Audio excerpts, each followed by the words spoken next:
स्वास्थ्य सुरक्षा का अर्थ होता है हम अपने स्वास्थ्य को कैसे सुरक्षित रखें, यानी कैसे स्वस्थ रखें। तो आज हम देखेंगे कि स्वास्थ्य क्या है, एक एक स्वास्थ्य की बात करेंगे और वो स्वास्थ्य कैसे मेंटेन रह सकता है, कैसे सुरक्षित हो सकता है, उस स्वास्थ्य को कैसे पाया जा सकता है, किस साधन से पाया जा सकता है।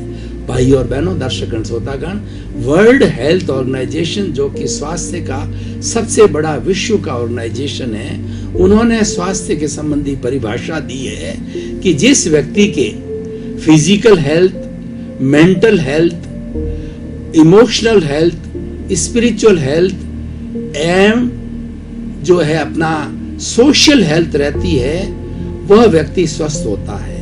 इसको मैं हिंदी में बताना चाहता हूँ। शारीरिक स्वास्थ्य, मानसिक स्वास्थ्य, भावनात्मक स्वास्थ्य, आध्यात्मिक स्वास्थ्य और सामाजिक स्वास्थ्य, पांचों जिसके स्वास्थ्य होते हैं और वह व्यक्ति होलिस्टिक स्वास्थ्य वाला होता है। स्वास्थ्य की दूसरी परिभाषा देखें, स्व प्लस अवस्थ। स्व में अवस्थित होना। स्व कौन? अपने आप से प्रश्न करो कि मैं कौन हूं। जब तीन प्रश्न भीतर पैदा होते हैं, उत्पन्न होते हैं, मैं कौन हूं, मैं कहां से आया हूं, मुझे कहां जाना है, तब दर्शन का जन्म होता है। तब व्यक्ति आध्यात्मिकता की ओर जाता है। तब उसमें जिज्ञासा उत्पन्न होती है, मैं कौन हूं। इसका अर्थ यह है कि अब मुझे पता लगाना है कि आखिर मैं कौन हूं। तो इसका हमारे ऋषि मुनियों ने बहुत पहले बड़ी बड़ी साधना करके पता लगाया कि मैं शुद्ध आत्मा हूं।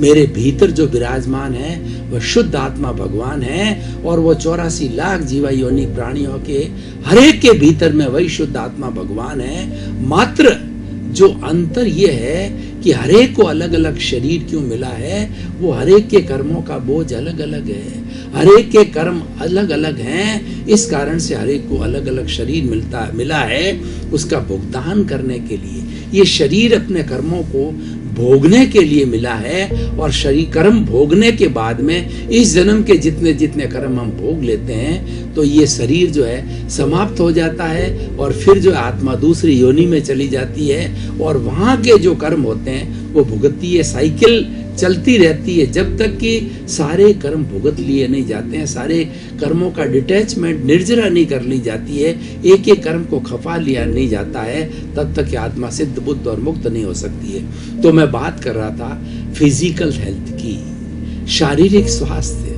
शारीरिक स्वास्थ्य का अर्थ ये होता है कि हमारे भीतर के जितने भी कोशिकाएं हैं, ऑर्गन्स हैं, टिश्यूज है, सिस्टम्स हैं, ये अच्छी तरह से वर्क करें। हमारी नर्व्स है, हमारे मसल्स हैं, वो सब आराम से जो है वो स्मूथ दृष्टि से वर्क करें और व्यक्ति आराम से अपने शरीर को किसी भी दिशा के अंदर कैसे भी मोड़ सकता है और कोई भी कार्य जो है इस शरीर से कर सकता है।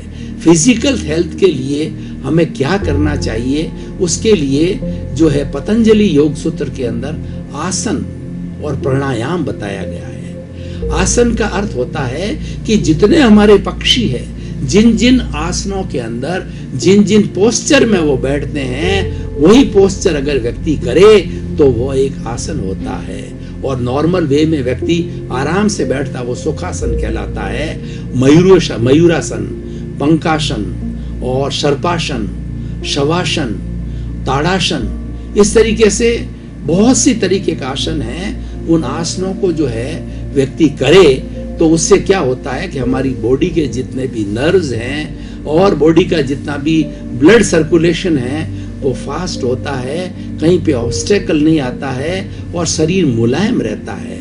और शरीर मुलायम रहने से हम अपनी बॉडी को किसी भी डायरेक्शन के अंदर बिना अकड़न जकड़न के जो है मोड़ सकते हैं। और दूसरा है प्राणायाम, प्राण प्लस आयाम, यानी अपनी जो प्राण है, अपनी जो वायु हम लेते हैं, प्राण वायु है, उसका प्रबंधन करना। उसके लिए अनुलोम है, विलोम है, श्वास प्रेक्षा है, भस्त्रिका है और उसके बाद के अंदर जो है वो हमारा ये सारे कार्यक्रम उसके अनुरूप होते हैं। अब वो समय नहीं है कि एक एक प्रयोग को करावें, क्योंकि 5 तरह के स्वास्थ्य की चर्चा हमें करनी है। तो ये हमारा हो गया फिजिकल हेल्थ। दूसरा मेंटल हेल्थ। मेंटल हेल्थ का अर्थ होता है मानसिक स्वास्थ्य। क्या होता है कि हमारा मन प्रसन्न रहना चाहिए, हमारा मन जो है इधर उधर भटके नहीं।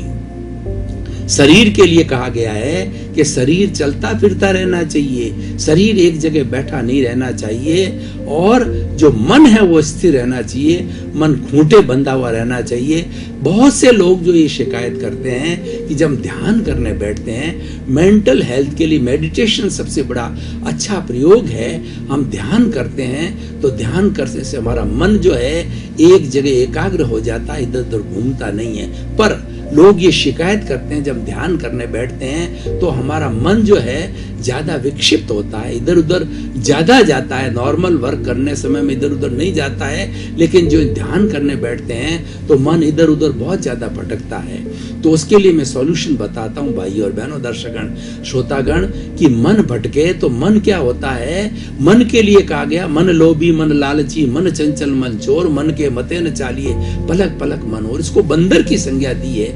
इसका काम ही जो है चंचलता है। तो उसके लिए आपको क्या करना चाहिए, जैसे एक बच्चा जो है चंचल होता है, हम जिद करते हैं तो ज्यादा चंचल होता है। तो आप ये एक प्रयोग करें कि जिस तरीके से मकर संक्रांति को जो है वो पतंग उड़ाते हैं और पतंग के पीछे मंजा होता है, हम ढील देते जाते हैं तो वो पतंग है वो धीरे धीरे आकाश में दूर तक चली जाती है। और हम अब अगर हम उसको जब मंजे को खींचते हैं तो मंजा इतना कांच का बना हुआ होता है कि हमारा हाथ भी छिल जाता है, यानी इसको खींचना नहीं है। तो ठीक उसी तरह से मन को जो है आप पूरी फ्रीडम दे दो, तुम्हारी इच्छा हो जहां जाओ, अच्छी जगह जाओ बुरी जगह जाओ, मेरी तेरे कोई रोक टोक नहीं है। खूब घूमो फिरो, ऐश करो, आराम करो।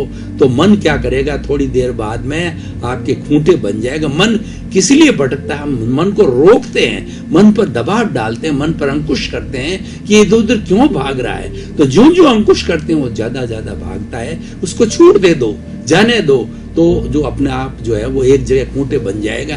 मैं लगभग 40 साल से मेडिटेशन कर रहा हूँ और इस प्रयोग को मैं रोज करता हूँ, नित्य करता हूँ। इस प्रयोग को जो मैंने कई लोगों को बताया और लोगों को वास्तव के अंदर लोगों ने इस प्रयोग के तहत, सरल प्रयोग है, इस प्रयोग के तहत जो कार्य किया तो उनका मन जो है एक जगह रहा, इधर उधर भटकता नहीं है। और तीसरा जो स्वास्थ्य होता है हमारा इमोशनल स्वास्थ्य, ये बहुत इंपॉर्टेंट स्वास्थ्य। इमोशंस किसे कहते हैं, क्रोध, मान, माया, लोभ, राग, द्वेष, घृणा, ईर्ष्या और जो है तृष्णा, और उसके बाद के अंदर किसी की निंदा करना, ये सब जो है वो हमारे कहना चाहिए हमारे दुर्गुण हैं। और ये हमारे मतलब नेगेटिव थॉट्स है, और ये हमारे नकारात्मक भाव हैं जो कि हमारे भावनात्मक स्वास्थ्य को बिगाड़ते हैं।